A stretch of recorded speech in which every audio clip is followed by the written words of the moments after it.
bring a bunch of blitzes. Last week, by the way, when the Vikings blitzed the Bears and Justin Fields 71% of the time. So they have the highest blitz rate in the league, and they will send all kinds of exotics at Brock Purdy. The interesting aspect is, can they play man-to-man coverage behind it?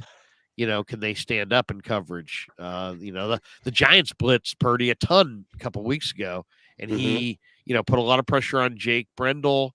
They had to identify things correctly, but they did, and they beat the Giants up pretty good in that game and kind of made them, come out of some of their blitzes. But, I mean, I would imagine that's going to be the game plan again, is blitz Brock Purdy as much as you possibly can.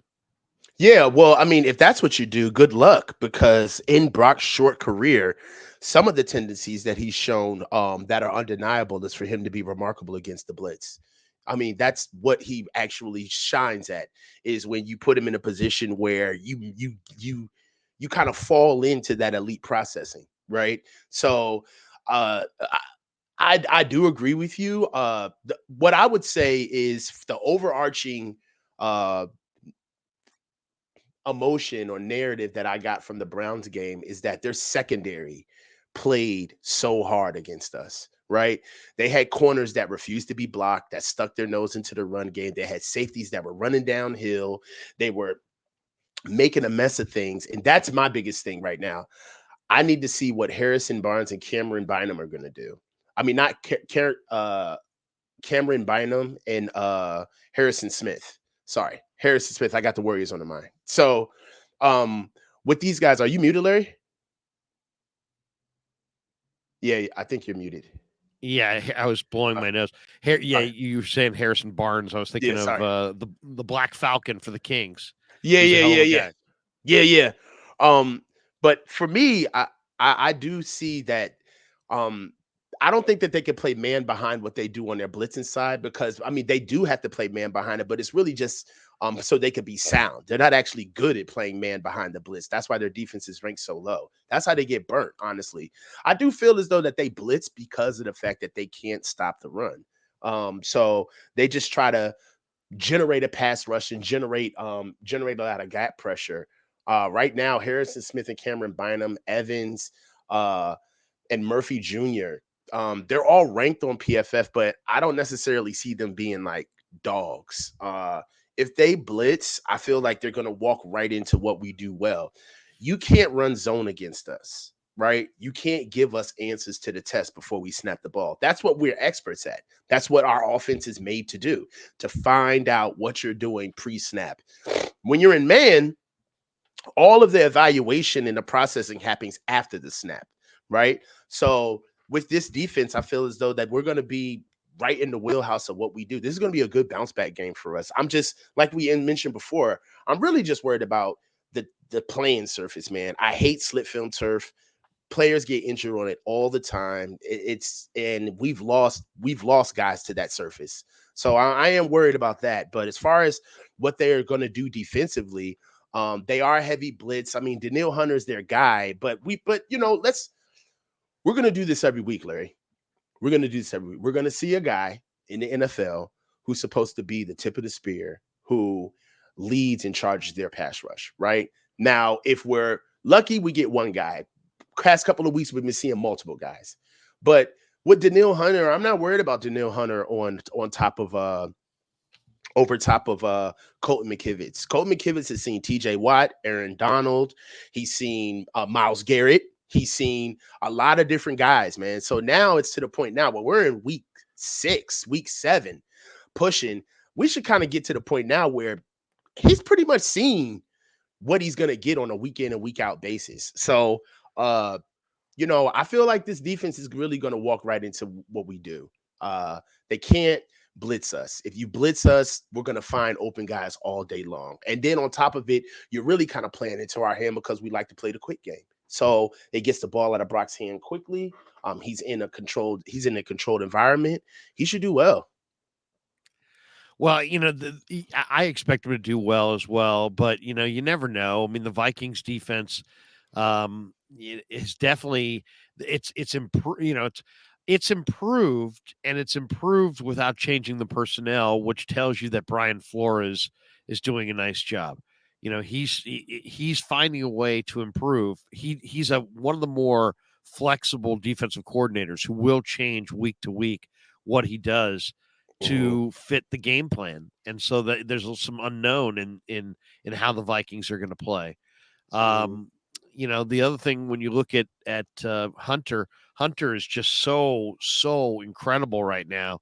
And their blitzes do get him freed up in some one-on-one situations, and then you're just going to have to. There might be 3 or 4 plays in this game where you just have to throw it away and go to the next down because he's just going to wreak havoc.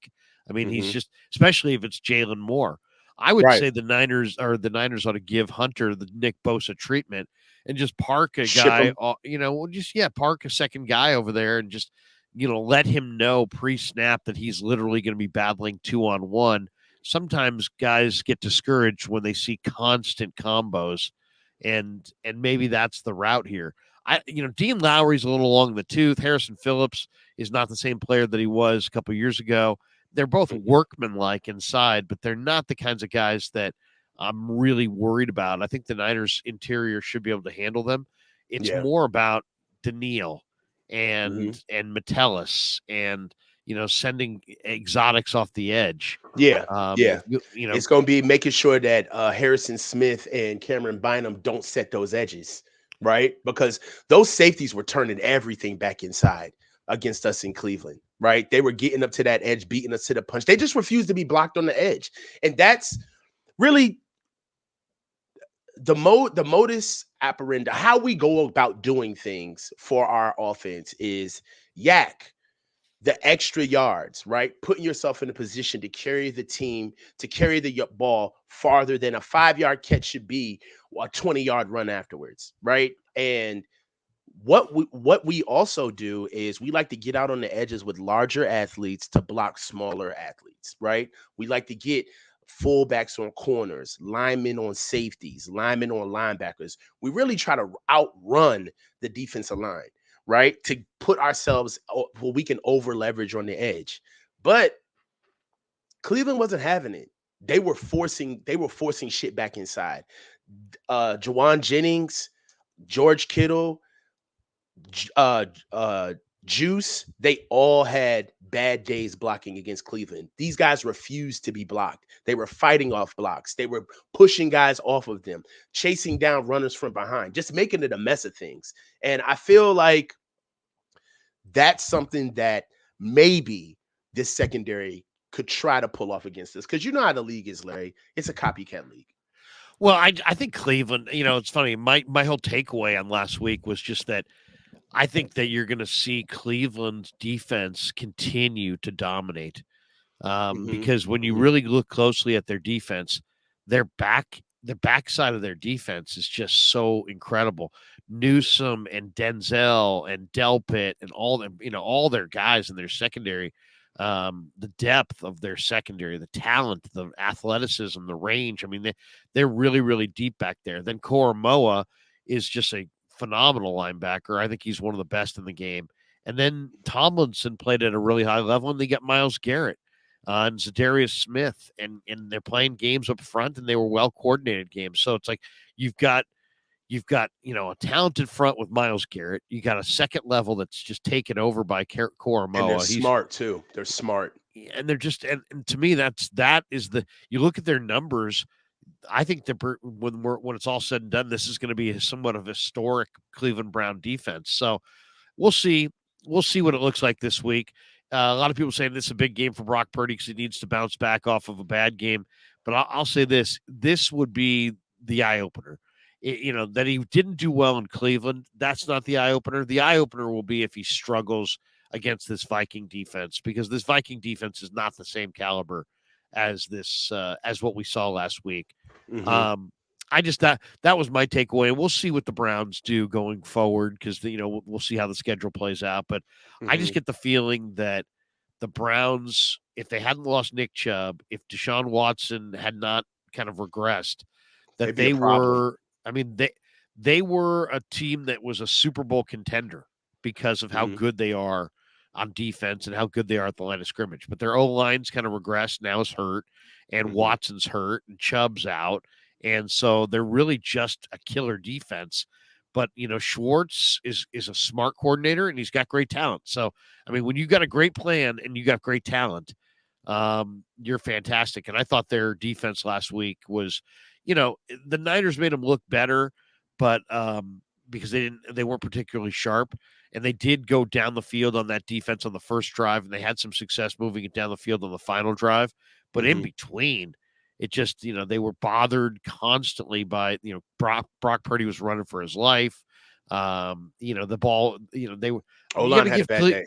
Koromoa made a number of plays. He was going So off. yeah, I mean, he's a really, really good player. So that was my takeaway last week. Just that I just kind of felt like the Browns defense, we always look at, what the Niners are doing or not doing. In this game, I kind of felt like it was, the 49er offense was not good, but the Browns defense was special.